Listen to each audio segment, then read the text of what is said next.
All right, so in this short video, I want to talk about beliefs and trauma, and specifically the concept of post traumatic growth. Now, it is a buzzword that's been going around lately. You'll hear it on radio ads, you'll maybe read about it in the newspapers. I actually came across it by listening to a report on a Seattle Seahawks football player who had been a soldier. The whole idea of post traumatic growth is that when the trauma hits and beliefs get shattered and things change, that it isn't a life sentence. We're not stuck with PTSD forever, but that the whole growth process can be triggered if the healing is allowed to take place. Now, there's an analogy that's really good. I like it. It comes from a book called What Doesn't Kill You, right? It's obviously a trauma book. And it's the analogy of the broken vase. So, in this analogy, somebody who doesn't have kids has a very expensive, valuable vase in a place in their home, right? People come look at it and they think it's awesome, but it accidentally gets knocked over, hits the floor, smashes into a ton of pieces. It's not.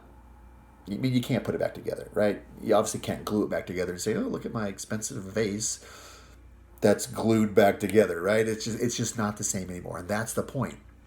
When a trauma hits, it can shatter our beliefs, it can shatter our perceptions, it can drastically shift the way that we see ourselves, other people, the future around us. It can affect us physically, right? The bottom line is things are not the same anymore. And if we can really be honest with ourselves, things are never going to be the same anymore. But it doesn't mean that there's no hope. And it doesn't mean that things are ruined. And it doesn't mean that we can't pick up the pieces and move on.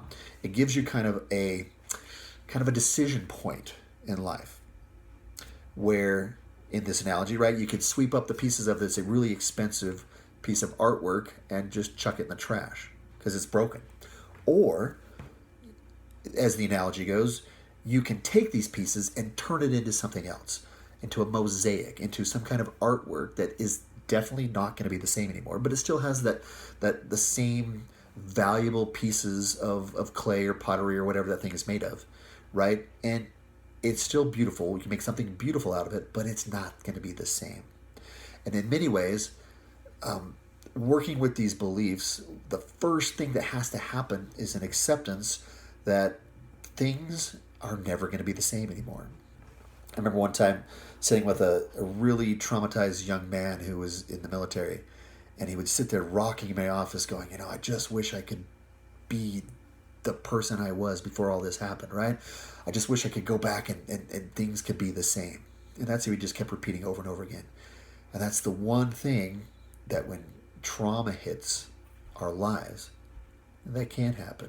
We can't ever unexperience something that really shakes us up. But we can heal from it.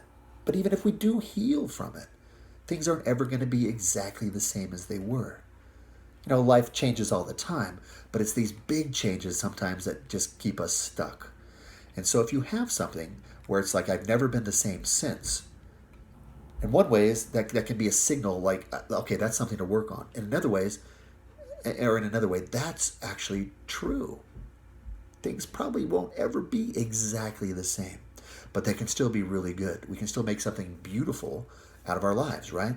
We can people we know can make beautiful things out of the adversity that comes their way. Sometimes just realizing there's something called post-traumatic growth makes you go, oh my gosh, of course, right.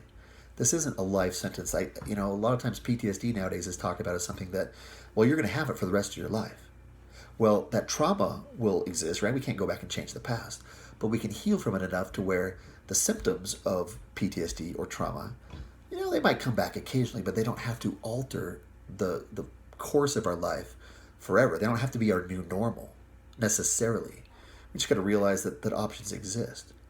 So, anyways, there's a lot more that can be talked about that, and we will in the classes and so forth. Just wanted to make sure I got this down on video as I was thinking about it today. Thanks, and I'll talk to you guys later.